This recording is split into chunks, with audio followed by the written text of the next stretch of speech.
Hello, in this video I will show you how to change search engine into custom one on Nothing Phone 2a. So you have to start with opening your internet browser and then click on your search bar and go to your custom search engine website, and for this video I will use yep.com. And now you have to search something using your custom search engine.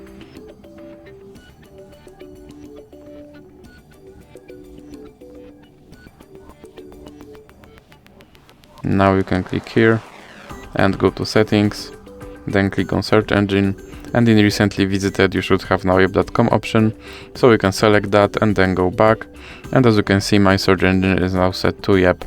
So that's it for this video. If you liked it, please remember to leave like and subscribe.